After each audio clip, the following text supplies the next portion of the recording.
अस्सलाम वालेकुम बेलियों। Social media के उत्ते एक बहस जी अजीब जी चली हुई है कि कुछ लोग जो रहिंदे पंजाब विच ने अपने आप नूं आंदे ने कि असीं नॉन पंजाबी हाँ और अपने आप नूं जोड़दे ने तुर्कां नाल, अरबां नाल, अफगानां नाल या किसी होर इंज दी कौम नाल जो अगे जाके किसी होर मुल्क दे नाल ही जाके रलदी है। तो गुजारिश ये है कि वो मुड़ एक दो गल्लां करते हैं। उन गल्लां दे विच एक तो वो आंदे ने कि भाई साडे वड़के आए है तुहानूं मुसलमान करन वास्ते, मुसलमान करन वास्ते तबलीग वास्ते आए। दूजी गल उन्हां चों कई लोग ये करते हैं कि साडे जिहड़े वड़के आए वो बड़े डाडे आए ते उन्हां हमला कीता ते इत्थे कब्जे कीते और ये कि असीं पंजाबी नहीं।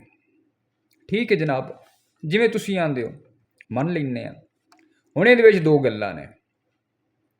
एक गल ये है कि पंजाब की अगर तुसी तारीख पढ़ो तो पंजाब शुरू तो ही एक खांदा पींदा ऐसा एरिया हा या इलाका हा या मुल्क भी रहा, छोटियां छोटियां स्टेटां भी रही, ऐसा इलाका जो खांदा पींदा या अमीर आया।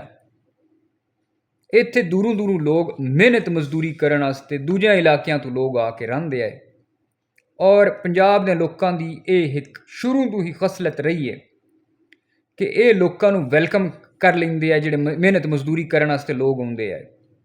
हमलावरां की गल नहीं करता पे, हमलावरां के हवाले नाल ते राजा पोरस तो लैके एक वड्डी तारीख है जिन्ना मुजामतां कीतियां ते ये मेहनत मजदूरी करन वाले लोगों की कदर करते आए। उन्होंने आंदे आए कि ठीक है जनाब तुसी आके पंजाब विच रवो। हुण उन्हां विचों भी कई लोग जिहड़े ने जिन्हां दी औलादां इत्थे जम्मियां पलियां वो भी अज आंदे ने जनाब साडे वड़के ते जनाब हमला कीता आया ते कब्जा कीता आया ते जनाब मुड़ ये कि या तबलीग वास्ते आए है।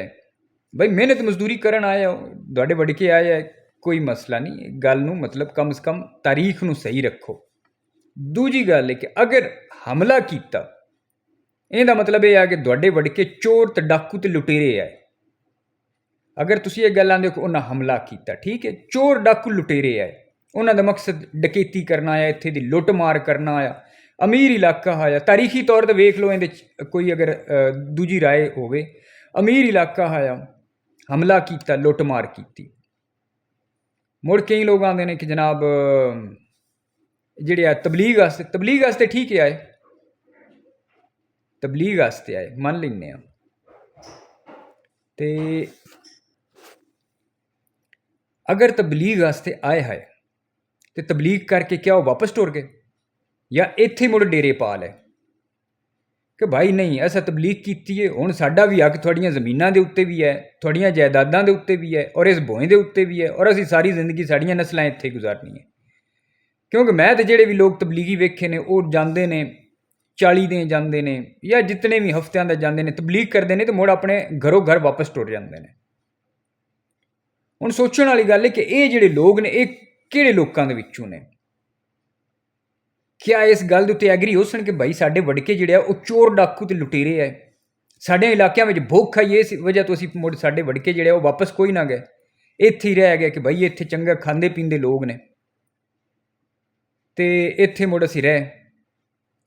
तो गुजारिश ये है कि अगर उस जमीन के उत्ते तुसीं जिवें भी कोई बंदा गया उस जमीन के नाल अगर जुड़त बनांदा ना तो वह जमीन मुड़ भी तुहाडे नाल मुहब्बत करदी है।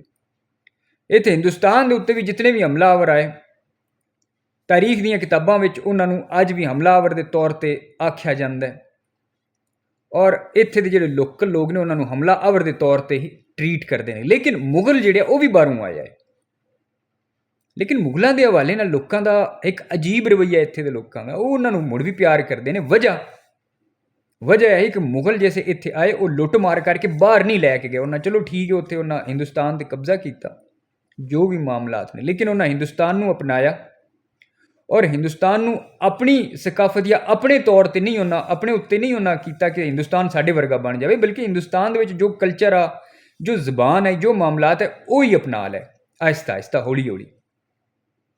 हुण जिहड़े आखिरी बहादुर शाह जफर जिहड़ा मुगल बादशाह आया या मुगल सल्तनत का जो भी एक आखिरी वारिस आ, उहदी फोटो वेखो तो वो तुसीं कोई आख सकते हो कि यार वो कोई बाहरों आया कोई बंदा आया।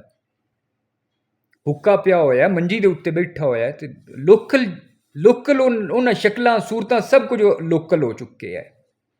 ਇਹੀ ਵਜ੍ਹਾ ਹੈ ਕਿ ਲੋਕ ਉਹਨਾਂ ਨੂੰ ਮੁਹੱਬਤ ਕਰਦੇ, ਔਰ ਉਹ ਜਿਸ ਟਾਈਮ ਕਬਜ਼ਾ ਵੀ ਹੋ ਗਿਆ, ਗੋਰੇ ਕਰ ਲਿਆ, ਉਹ ਭੱਜ ਕੇ ਤੇ ਇਸ ਤਰੀਕੇ ਨਾਲ ਬਲਕਿ ਉਹਨਾਂ ਸਾਰੀਆਂ ਸਹੂਬਤਾਂ, ਪਰੇਸ਼ਾਨੀਆਂ ਤੋਂ ਦੁੱਖ ਉਤਨੇ ਹੀ ਬਰਦਾਸ਼ਤ ਕੀਤੇ ਜਿਤਨੇ ਕਿ ਬਾਕੀ ਕਿਸੇ ਵੀ ਆਮ ਹਿੰਦੁਸਤਾਨੀ ਕੀਤੇ। ਤੇ ਮੇਰੇ ਆਖਣ ਦਾ ਮਤਲਬ ਇਹ ਹੈ ਵੀਰਾਓ, ਕਿ ਜਿਹੜੀ ਵੀ ਜ਼ਮੀਨ ਦੇ ਉੱਤੇ ਬੰਦਾ ਰਹਿੰਦਾ ਹੈ, ਉਸ ਯਾਰ ਕਿਸੇ ਘਰ ਦੇ ਵਿੱਚ 4 ਦਿਨ ਕੁੱਤਾ ਵੀ ਰਹਿ ਜਾਵੇ ਤੇ ਉਹ ਵੀ ਉਸ ਘਰ ਦੇ ਨਾਲ ਪਿਆਰ ਕਰਦਾ, ਬਿੱਲੀ ਰਹਿ ਜਾਵੇ ਉਹ ਵੀ ਪਿਆਰ ਕਰਦੀ ਹੈ। ਤੇ ਇੱਕ ਇਨਸਾਨ ਜਿਹਨੂੰ ਆਖਿਆ ਜਾਂਦਾ ਹੈ ਕਿ ਉਹ ਅਸ਼ਰਫ ਅਲ ਮਖਲੂਕਾਤ ਹੈ, ਇਹ ਕਿੰਜ ਹੋ ਸਕਦਾ ਹੈ ਕਿ ਜਿਹੜਾ ਅਸ਼ਰਫ ਅਲ ਮਖਲੂਕਾਤ ਹੈ ਉਹ ਜਿਹੜੇ ਘਰ 'ਚ ਰਹਿੰਦਾ ਹੋਵੇ, ਉਸ ਘਰ ਦੇ ਖਿਲਾਫ ਸਾਜ਼ਿਸ਼ਾਂ ਕਰਦਾ ਹੋਵੇ, ਜਾਂ ਦੂਜੇ ਜਿਹੜੇ ਹਮਲਾਵਰ ਆਉਂਦੇ ਨੇ ਉਹਨਾਂ ਵਾਸਤੇ ਮੁਖਬਰੀਆਂ ਕਰਦਾ ਹੋਵੇ, ਆਪਣੇ ਲੋਕਾਂ ਦੇ ਨਾਲ ਜਿਹੜੀ ਬੂਹੇ 'ਤੇ ਰਹਿੰਦਾ ਉਹਨਾਂ ਨਾਲ ਉਹ ਗੱਦਾਰੀ ਕਰਦਾ ਹੋਵੇ। ਸੋਚਣ ਵਾਲੀ ਗੱਲ ਹੈ ਵੀਰਾ।